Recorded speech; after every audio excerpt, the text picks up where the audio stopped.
नमस्कार, खबर उत्तर प्रदेश में आपका स्वागत है। मैं हूं आपके साथ राहुल चौहान। खबरों में बढ़ने से पहले एक नजर आज की हेडलाइंस पर। लखीमपुर खीरी दौरे पर सीएम योगी थारू जनजाति के परिवारों को भूमिक अधिकार पट्टों का किया आवंटन। 314 परियोजनाओं का किया लोकार्पण संन्यास। प्रदेश के हर जिले में खाद बिक्री की होगी निगरानी। खाद बिक्री की निगरानी के लिए बनेंगी समितियां। खपत की बिक्री की प्रतिदिन होगी समीक्षा। मेरठ में बेटी की लाश के साथ सोता था पिता। 5 महीने तक बदबू छिपाने के लिए छिड़कता रहा परफ्यूम। रिश्तेदारों को शक होने पर खुला राज। मिर्जापुर में दिन दहाड़े वकील की हत्या से हड़कंप। मॉर्निंग वॉक पर वकील को मारी गोली। हत्या का सीसीटीवी वीडियो आया सामने। हमीरपुर में स्वास्थ्य विभाग व्यवस्था की खुली पोल। रात 11 बजे के बाद कुरारा सीएससी बन जाती है स्लीपिंग जोन। के न्यूज की पड़ताल में हुआ बड़ा खुलासा। बुलंदशहर में तालाब की जमीन पर अवैध कब्जा। 38 बीघा में सिर्फ 18 बीघे जमीन पर कब्जा। अधिकारियों पर मिली भगत के आरोप। आप देख रहे हैं के न्यूज, खबरों का सारथी। सीधे लेकर चलते आपको लखीमपुर खीरी, जहां योगी आदित्यनाथ क्या कुछ कह रहे हैं, सुनवाते हैं। 100 स्वयंसेवी समूह के माध्यम से आर्थिक स्वावलंबन के नए कार्यक्रम को आगे बढ़ा रहे थे। अब हम इन कार्यक्रमों को आगे बढ़ाने का कार्य करेंगे। लखीमपुर खीरी में स्थापित थारू हस्तशिल्प कंपनी उसी सोच का एक प्रतीक है। हस्तशिल्प प्रधानमंत्री जी कई बार उल्लेख कर चुके हैं थारू जनजाति का। इसके बारे में कुछ करना चाहिए। प्रधानमंत्री जी बराबर इसके बारे में चिंता करते हैं और आज प्रधानमंत्री जी की ही उस सोच को, उनके विजन को जमीनी धरातल पर उतरने के लिए, आपकी इस प्रगति को आगे बढ़ाने के लिए मैं आपके बीच में यहां पर उपस्थित हुआ हूं। बहनों और भाइयों, हम इस बात को कह सकते हैं कि थारू समाज का जो प्रोडक्ट होगा, यह प्रोडक्ट अब राष्ट्रीय और अंतर्राष्ट्रीय बाजार तक पहुंचेगा। एक वैश्विक मान्यता मिलेगी। उनके स्वावलंबन का कार्य होगा, रोजगार का सृजन होगा, आय बढ़ेगी और आय बढ़ने के साथ साथ आर्थिक स्वावलंबन और सशक्तिकरण के एक नए युग की शुरुआत भी अब यहां पर होती हुई दिखाई देगी। बहनों और भाइयों, अब आप देख रहे होंगे पिछले 9 वर्ष में डबल इंजन सरकार ने पूरे प्रदेश के अंदर बिना भेदभाव के शासन की योजना का लाभ हर गांव को, हर गरीब को, हर किसान को, हर नौजवान को देने का कार्य प्रारंभ किया है। पहले जो संकुचित सोच होती थी, तुष्टीकरण की उस संकुचित सोच से ऊपर उठ करके सरकार ने उसको संतुष्टीकरण में बदलने का काम किया है। सबका साथ और सबका विकास उस संतुष्टीकरण का आधार है। हर गरीब को आवास मिल रहा है। हमारी सरकार ने अभी तक कुछ निर्णय लिए हैं। आपने देखा होगा, यहां की छोटी काशी के रूप में विख्यात गोला गोकर्णनाथ के मंदिर का भी काशी विश्वनाथ धाम की तरह भव्य कॉरिडोर के निर्माण का कार्य आगे बढ़ रहा है। देश का पहले पीएलए प्लांट गोला विधानसभा क्षेत्र में स्थापित हो रहा है। हजारों नौजवानों के लिए नौकरी आएगी। वहां एक प्लास्टिक पार्क भी हम बनाने की योजना बना रहे हैं। अमन गिरी जी जोड़ा उस कार्यक्रम को आगे बढ़ा देंगे तो और मजबूती के साथ आगे बढ़ेगा।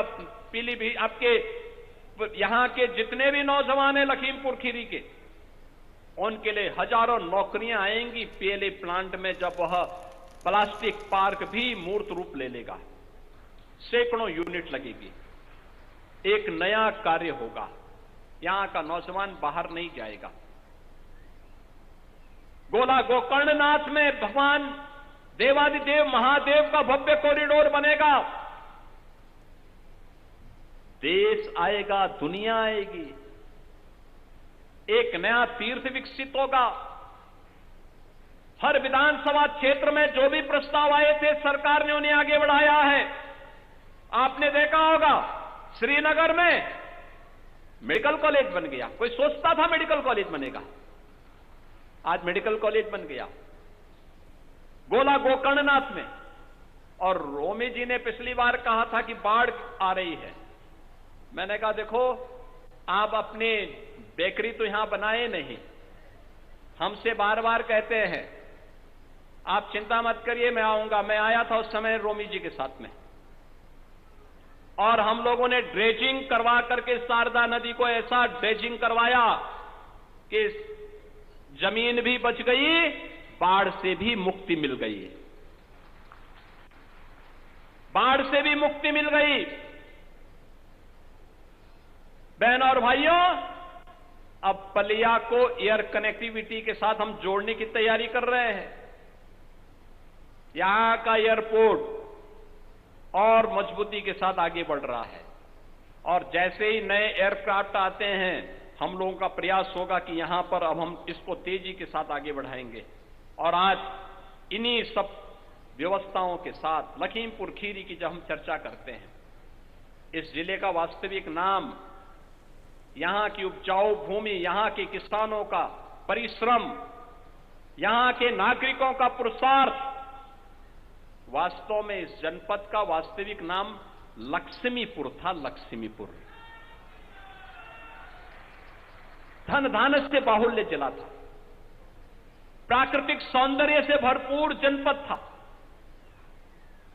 पिछली सरकारों की माफियागिरी ने, आप सोचो ना, इन गरीबों को तो हक नहीं दे पाए, लेकिन हर जिले में एक माफिया और एक गुंडे को जरूर उन्होंने पैदा किया था।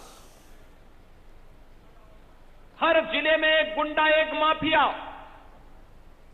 और वही गुंडा उनकी पहचान थी। वे गुंडे किस रूप में शोषण करते थे, कोई पुरसाहाल नहीं था। पर्व और त्योहार के पहले उपद्रव हो जाया करता था, अराजकता चरम पर पहुंचती थी, नौजवान के सामने पहचान का संकट।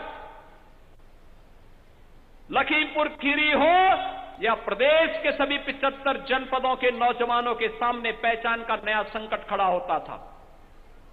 बहनों और भाइयों, आज मैं कह सकता हूं कि माफिया मुक्त, गुंडा मुक्त, दंगा मुक्त, कर्फ्यू मुक्त हमारा नया उत्तर प्रदेश है।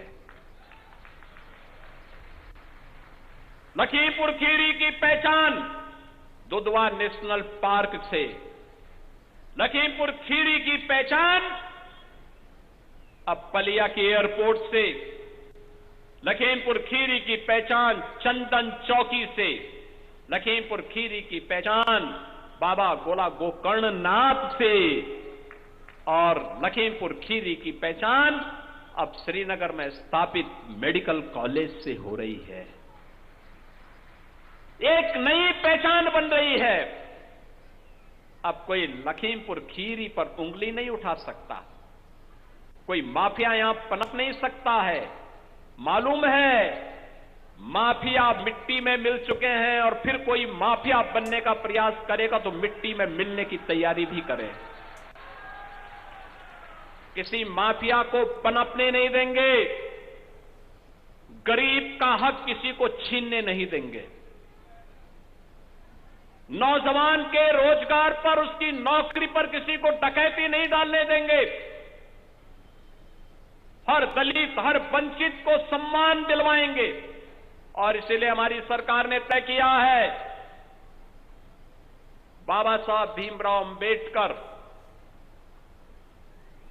सदगुरु रविदास जी महाराज, महर्षि वाल्मीकि जी महाराज की मूर्तियां जहां होंगी, अगर बाउंड्री वाल नहीं होगी तो हम बाउंड्री वाल करवा करके, और छत्र नहीं होगा तो छत्र भी हम बनाएंगे। सरकार ने इसके लिए धनराशि की व्यवस्था की है। सामाजिक न्याय के जितने भी ऐसे पुरोधा हैं, आज ज्योतिबा फुले जी की पावन जयंती है। याद करिए, उन्होंने शिक्षा के लिए, समाज सुधार के लिए अनेक कदम उठाए थे। सरकार उनके गौरव को आगे बढ़ाने का कार्य करेगी। महाराणा सांगा और महाराणा प्रताप के वंशजों को आज सम्मान दिलाने का काम ये डबल इंजन की सरकार कर रही है। तो बाबा साहब भीमराव अंबेडकर हो, सदगुरु रविदास जी महाराज हो, महर्षि वाल्मीकि जी जिन्होंने भगवान राम से हम सबका साक्षात्कार कराया रामायण के माध्यम से, इनके सम्मान को आगे बढ़ाने का काम हम सब का दायित्व है। और अगर हम उसमें कुछ करते हैं, उन अपने पूर्व यानी उन ऋषि परंपरा के प्रति, संतों के प्रति, पूर्वजों की परंपरा के प्रति हमारा एक कृतज्ञता होगी, और वही व्यक्त करने के लिए आज बहनों भाइयों मैं आपके बीच में आया हूं। अब मैं आपसे कह सकता हूं कि उत्तर प्रदेश का नौजवान पहचान के संकट से अब नहीं गुजर सकता है। अब 1 डिस्ट्रिक्ट 1 माफिया नहीं, 1 डिस्ट्रिक्ट 1 गुंडा नहीं, अब 1 डिस्ट्रिक्ट 1 मेडिकल कॉलेज है। लखीमपुर खीरी में भी अपना मेडिकल कॉलेज हो गया है। 1 डिस्ट्रिक्ट 1 प्रोडक्ट है। यहां के थारू जनजाति के द्वारा बनाया गया प्रोडक्ट लखीमपुर खीरी का प्रोडक्ट बना है। और अभी हम आ रहे हैं 1 डिस्ट्रिक्ट 1 कुजीन में, यानी एक जिला एक व्यंजन में भी आ रहे हैं। कौन अच्छा व्यंजन तैयार करवाता है, फिर उसकी हम खूब ब्रांडिंग करेंगे और फिर उसको वैश्विक मान्यता भी दिलवाएंगे।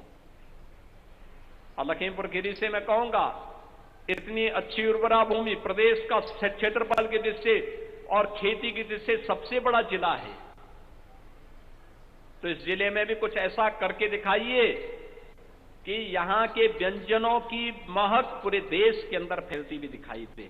और बहनों और भाइयों, उसी दृष्टि से आज हम सब आपके बीच में यहां पर आए हैं। आज तो प्रदेश में वह सब कुछ प्राप्त हो रहा है जो प्रदेश की वर्षों की अभिलाषा थी।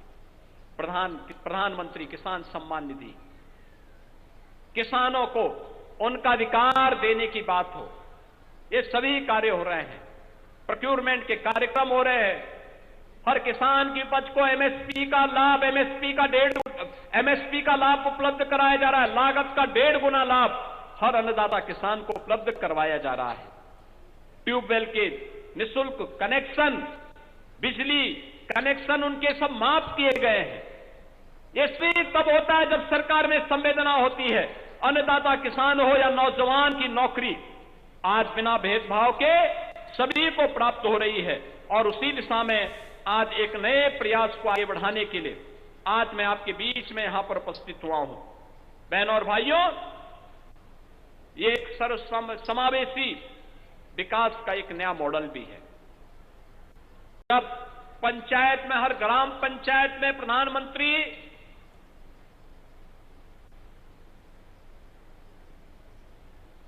जी ने एक अभिनव योजना के तहत उन गांवों में ग्राम समाज की भूमि पर, आबादी की लैंड पर जिन लोगों ने मकान बनाए थे, और गांव में यही होता है, बिरला ही कोई व्यक्ति होगा जिसने अपनी पुश्तैनी लैंड पर मकान बनाया हो। ज्यादातर लोग गांव की आबादी की लैंड पर मकान बनाते हैं। ग्राम पंचायत ने कभी दिए होगी, लेकिन उसके नाम पे कभी नहीं चढ़ी, कभी नहीं चढ़ी। वह गरीब तब प्रताड़ित होता था जब मकान टूटता था, फिर उसको वंचित कर दिया जाता था। पहली बार हुआ है प्रधानमंत्री जी ने पीएम स्वामित्व योजना के अंतर्गत घरौनी की योजना में उनको उनका हक उपलब्ध करवाया है। और उत्तर प्रदेश देश के अंदर नंबर 1 पर इस योजना को लागू किया है। आज मैं आप सबको इस बारे में कहना चाहता हूं, इस सरकार ने जो कार्य किया है, थारू समाज और पुनर्वासित परिवारों के जीवन में एक आशा, एक नया विश्वास, एक नए उज्जवल भविष्य के निर्माण के लिए एक नया संकल्प को लेकर के आगे बढ़ी है। और यही हम सबके प्रधानमंत्री जी के विजन को एक भारत श्रेष्ठ भारत के रूप में बदलता है। यही आत्मनिर्भर भारत, आत्मनिर्भर उत्तर प्रदेश के लिए, और यही विकसित भारत, विकसित उत्तर प्रदेश की परिकल्पना को साकार भी करेगा। और उसी को साकार करने के लिए आज मैं आपके बीच में इस लखीमपुर खीरी जनपद में आया हूं। मैं आज यहां पर अपना अधिकार प्राप्त करने वाले इन सभी परिवारों को एक बार फिर से आज भौमिक अधिकार प्राप्त होने, शासन की योजना का लाभ प्राप्त करने के अवसर पर हृदय से मैं उन्हें बधाई देता हूं, अपनी शुभकामनाएं देता हूं।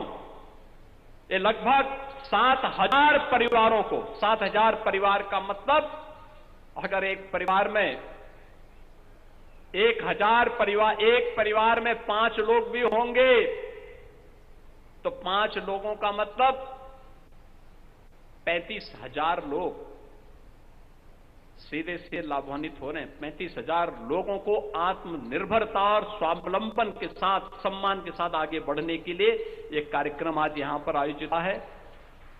मैं इसके लिए रोमी साहनी जी को, यहां के सभी जनप्रतिनिधियों को हृदय से बधाई देता हूं और उन्होंने जो प्रस्ताव प्रस्तुत किए हैं उसको लिखित रूप से अलग अलग प्रस्तावों को लाएंगे।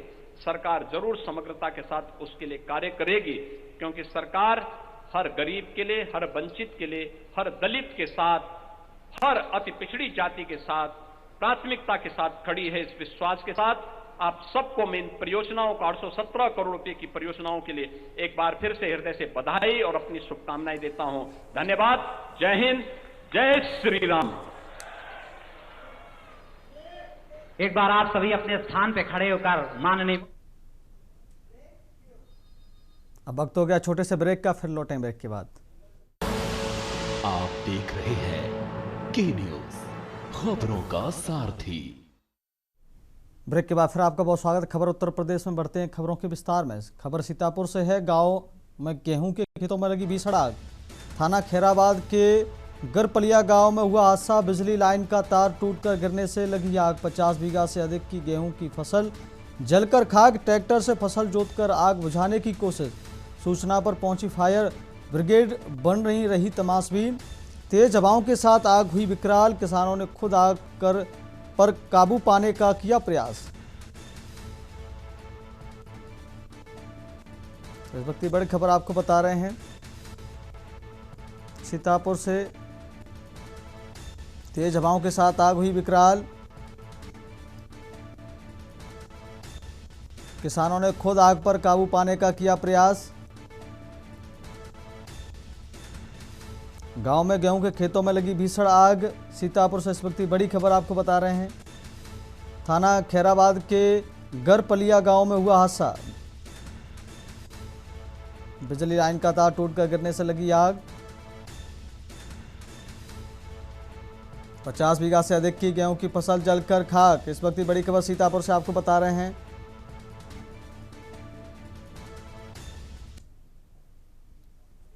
अगली खबर सीतापुर से। टूरिस्ट बस और कार में जोरदार टक्कर। लखनऊ से नेमिस्थान जा रही थी टूरिस्ट बस। टक्कर में दोनों गाड़ियों के उड़े परखच्चे। थाना संदना रालामऊ गांव के समीप सड़क हादसा। हादसे के वक्त बस में सवार थे 25 लोग। बस चालक को मामूली चोट। कार चालक फरार। थाना सदना क्षेत्र का पूरा मामला बताया जा रहा है। व्यक्ति बड़ी खबर आपको बता रहे हैं। थाना सदना रालामऊ गांव के समीप हादसा।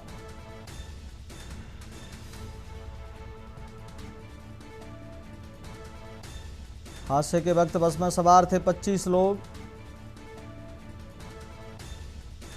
बस चालक को मामूली चोट। कार चालक फरार। व्यक्ति बड़ी खबर सीतापुर से आपको बता रहे हैं।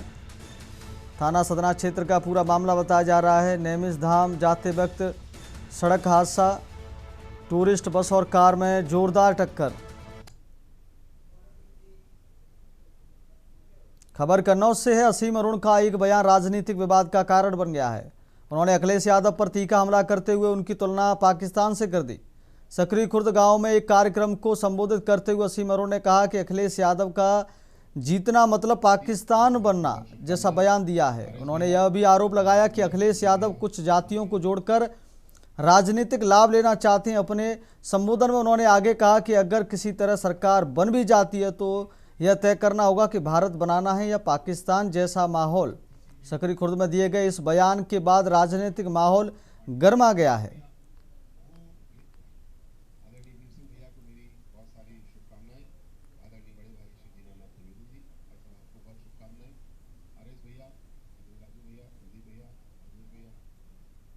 हमारे पूर्वजों का ये उद्देश्य नहीं था पंजाबी और सिंधी लड़ रहे हैं, सिंधी और बलूची लड़ रहे हैं, लेकिन यहाँ पे हम लोग सब प्रेम भाव के साथ में रह रहे हैं।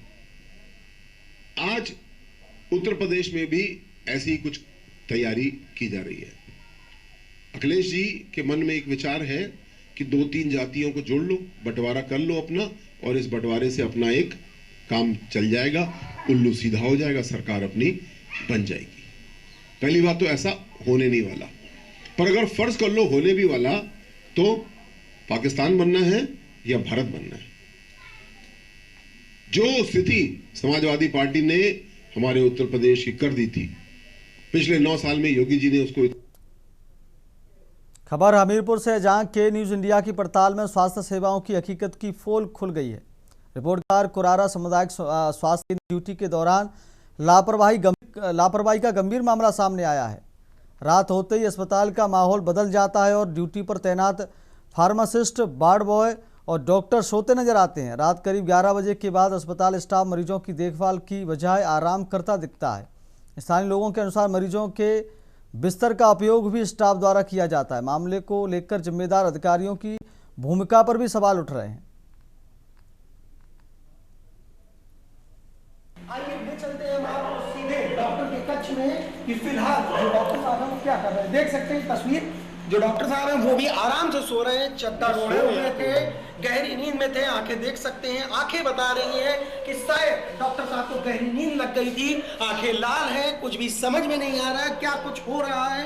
ये नाम पढ़ सकते हैं आप, और ये डॉक्टर कुशवाहा जी का कक्ष है जिसमें आप सो रहे थे और अभी अभी कैमरा देखने के बाद नींद से उठे। तो कहीं ना कहीं ये जो हालात है सामुदायिक स्वास्थ्य केंद्र के, ये हमीरपुर स्वास्थ्य विभाग के ऊपर एक काले दाग के समान नजर आ रहे हैं। बातचीत कर सकते हैं डॉक्टर साहब, क्या नाम है आपका? अनिल कुमार। आप सो रहे थे? आप सो नहीं रहे थे? अभी हमने देखा, हमारे कैमरे में आए हैं कि आप लेटे हुए थे, आपको आपके फार्मासिस्ट ने बताया। रात का महज अभी 11 ही बजा है और फार्मासिस्ट हो, चाहे डॉक्टर हो या वार्ड बॉय, तीनों ही गहरी नींद में बेहतरीन सपने देख रहे हैं। तो कहीं ना कहीं से समझा जा सकता है कि जो हमीरपुर के जिम्मेदार बड़े अधिकारी हैं वो भी कभी इन अस्पतालों का निरीक्षण करने नहीं पहुंचते, जिसके चलते यहाँ आने वाले मरीजों को भी बड़ी समस्याओं का सामना करना पड़ता होगा निश्चित ही। सिद्धार्थ द्विवेदी के इंडिया, हमीरपुर। उत्तर प्रदेश में भाजपा सरकार आम जनता के लिए बेहतर स्वास्थ्य सेवाओं के दावे करती है। लगातार देखा जाता है कि डिप्टी सीएम अलग अलग जनपदों के हॉस्पिटलों का निरीक्षण करते हुए नजर आते हैं, कहीं किसी डॉक्टर को फटकार लगाते हुए नजर आते हैं। लेकिन हमीरपुर जनपद की जो हकीकत है आज हम आपको दिखाने जा रहे हैं। देख सकते हैं ये कुरारा सामुदायिक स्वास्थ्य केंद्र है। इस वक्त रात का लगभग 11 बज रहा है और आज हम आपको इस हॉस्पिटल की इमरजेंसी दिखाने आए हुए हैं कि रात में अगर कोई घटना घटित होती है, कोई आदमी, कोई जरूरतमंद मरीज अस्पताल में पहुंचता है तो उसको किस तरह की सेवा यहाँ मिलती है। फिलहाल देख सकते हैं जो दरवाजे हैं वो बंद हैं। ये शायद कुछ लोग हैं जो यहाँ सो रहे हैं, बातचीत कर लेते हैं। सर, आप क्या यहाँ पे डॉक्टर हैं? आइए, आप डॉक्टर हैं? आप फार्मासिस्ट तो सो रहे हैं यहाँ? ये तो आपका ड्यूटी टाइम है ना, ये हमने देखा। यहाँ देख सकते हैं एक शख्स और है, ये फिलहाल गहरी नींद में नजर आ रहे हैं। जो कंबल मरीजों के लिए था वो हॉस्पिटल का स्टाफ ही उपयोग में ला रहा है। बाकायदा देख सकते हैं कूलर चल रहा है, ठंडी हवा लग रही है और कहीं ना कहीं जब ठंडी हवा लगती है ऐसे गर्मी के मौसम में तो अक्सर नींद आ जाती है। भी इस समय गहरी नींद में था और हमारे आने के बाद जग गया। कौन है जान सकते हैं? ये वार्ड बॉय है। तो कहीं ना कहीं ये तस्वीरें पुराना सामुदायिक स्वास्थ्य केंद्र एक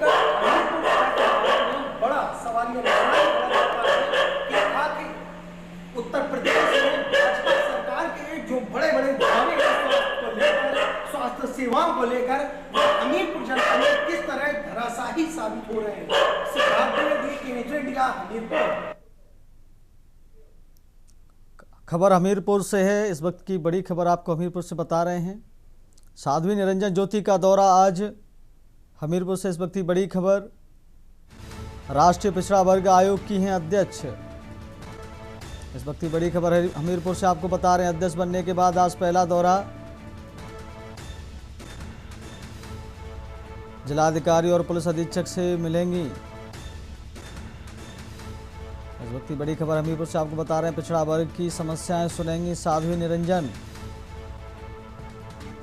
पिछड़ा वर्ग कल्याण के संबंध में करेंगी समीक्षा बैठक। इस वक्त की बड़ी खबर हमीरपुर से आपको बता रहे हैं, बैठक के बाद बिम्बार में निजी कार्यक्रम में होगी शामिल। अखंड परम धाम आश्रम के लिए होंगी रवाना। साध्वी निरंजन ज्योति का दौरा आज हमीरपुर से, इस वक्त की बड़ी खबर आपको बता रहे हैं। राष्ट्रीय पिछड़ा वर्ग आयोग की हैं अध्यक्ष। अध्यक्ष बनने के बाद आज पहला दौरा। हमीरपुर से बड़ी जानकारी आपको बता रहे हैं, जिलाधिकारी और पुलिस अधीक्षक से मिलेंगी। इसी खबर पर हमारे साथ संवाददाता सिद्धार्थ द्विवेदी हमारे साथ फोन लाइन पर जुड़ रहे हैं। सिद्धार्थ जी, सवाल है आपसे, पिछड़ा वर्ग की राष्ट्रीय अध्यक्ष का पहला दौरा है, क्या कुछ तैयारियां हैं? एसएसपी से मिलेंगी, जिलाधिकारी से मिलेंगी, क्या कुछ आपको नजर आ रहा है, क्या चर्चा हो सकती है? जी बिल्कुल, आपको बता दें कि जो साध्वी निरंजन ज्योति है, जिनको बीते कुछ दिनों पहले ही भाजपा पार्टी में एक बड़ा पद दिया गया, आपको बता दें साध्वी निरंजन ज्योति जी को राष्ट्रीय पिछड़ा वर्ग आयोग का अध्यक्ष बनाया गया है, जिसके बाद आज हमीरपुर जनपद में उनका पहला दौरा हो रहा है। और आपको बताते चले कि इस वक्त साध्वी निरंजन ज्योति हमीरपुर में मौजूद हैं, डाक बंगले में हैं, जहां कुछ ही देर में वो जिलाधिकारी हमीरपुर और पुलिस अधीक्षक हमीरपुर के साथ मीटिंग करने जा रही हैं। वहीं साध्वी निरंजन ज्योति जो है वो उसके बाद जन सुनवाई करेंगी, जिसमें आम जनता की समस्याओं को जल्द निस्तारण के भी विचार करने वाली है। साथ ही आपको बताते चले जी,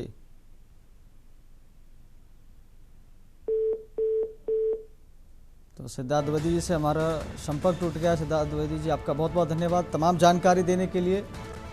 हमीरपुर से इस वक्त की बड़ी जानकारी आपको बता रहे, राष्ट्रीय पिछड़ा वर्ग आयोग की हैं अध्यक्ष, जिनका आज पहला दौरा है।